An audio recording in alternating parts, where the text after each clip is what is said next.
akan menjelaskan tentang pointer dan struct. Ada baiknya sebelum kami menjelaskan tentang pointer dan struct, kami perkenalkan diri terlebih dahulu. Nama saya sebagai moderator adalah Rifani Saputra. Sebelah kanan saya adalah Muhammad Ibnu, selanjutnya adalah Maisaro, dan ini adalah Emirani, dan yang paling ujung adalah Auzi Saputra. Untuk presentasi yang pertama akan langsung dijelaskan oleh saya sendiri.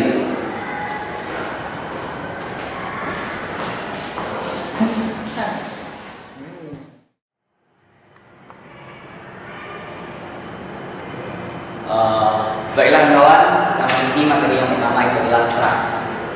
Struct itu berarti adalah statement yang berguna untuk mengelompokkan sejumlah data dengan tipe yang berlainan. Nah, variabel-variabel yang membentuk suatu struktur tadi disebut sebagai elemen dari struktur atau disebut juga dengan field.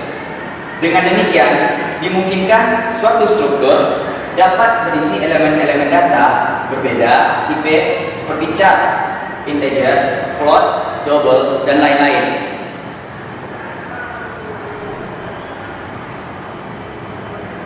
Ini pendefinisian tipe struktur. Suatu struktur didefinisikan dengan menggunakan kata kunci adalah struct. Contoh pendefinisian sebuah tipe data struktur sebagai berikut. Pertama kita buat adalah struct dat.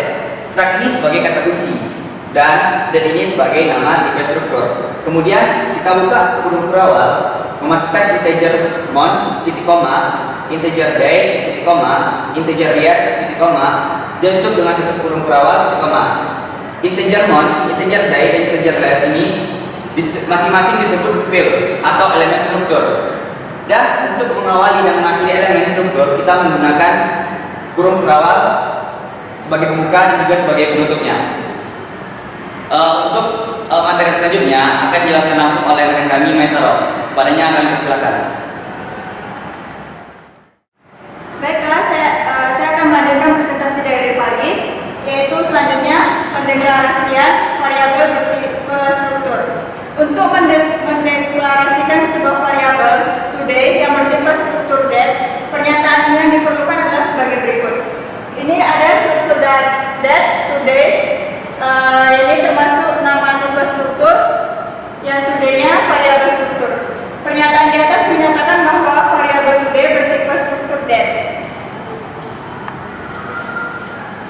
Selanjutnya, dalam mendefinisikan sebuah struktur, elemen yang terkandung di dalamnya bisa juga berubah sebuah struktur. Contohnya, di sini ada struct dat, buka kurung, in month, day, year. Selanjutnya struktur student, buka kurung, char, name, misalnya 30, struct dat, birthday, titik koma, ditutup dengan kurung kurawal, struct student, mahasiswa, slash deklarasi var mahasiswa.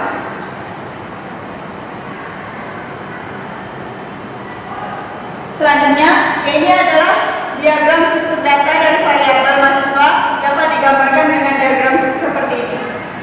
Baiklah, saya kembalikan kepada moderator. Presentasi dari rekan kami Maisaro, kami lanjutkan presentasi selanjutnya oleh teman kami, yaitu Auzi Saputra. Padanya akan persilakan. Saya akan menyambung presentasi dari Maisaro. Saya akan menjelaskan cara mengakses elemen struktur.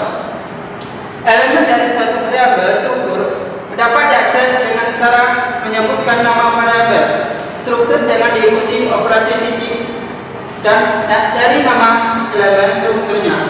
Cara menyelesaikannya sebagai berikut. Variabel struktur titik nama field.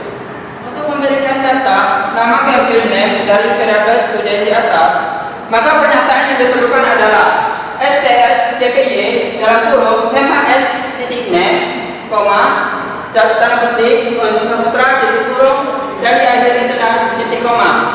Pada pernyataan di atas, MHS titik name dapat dibaca sebagai field name dari MHS. Contohnya, contoh berikut merupakan instruksi untuk mengisikan data pada field birthday. MHS titik birthday titik day sama dengan 10 dan diakhiri dengan titik. Ini adalah contoh penerapan struct pada slide, dapat dilihat sendiri. Baiklah, saya kembalikan kepada moderator. Itu tadi adalah presentasi dari rekan kami, Ozi Saputra. Untuk slide berikutnya akan dilanjutkan oleh rekan kami, Emirani. Kepadanya kami persilakan. Baiklah, saya akan melanjutkan presentasi dari saudara Ozi Saputra. Pointer atau penunjuk. Pointer merupakan variabel yang bertugas untuk menunjuk ke alamat memori suatu variabel. Suatu variabel pointer dideklarasikan dengan bentuk sebagai berikut: tipe data, kemudian tanda bintang, nama variabel. Contohnya, tipe datanya yang char, punya tanda bintang, nama variabelnya adalah nama, koma, dan ada contoh lagi integer, bintang p, kemudian float, bintang x, titik koma. Selanjutnya adalah reference operator. Tandanya adalah tanda dan. Reference operator digunakan agar suatu pointer menunjuk ke variabel lain. Operator ini juga disebut sebagai address of operator atau operator alamat. Ini contohnya tanda dan kemudian x. Dan di mana hasil dari ekspresi dan x ini adalah alamat memori dari x. Baiklah, saya kembalikan kepada moderator.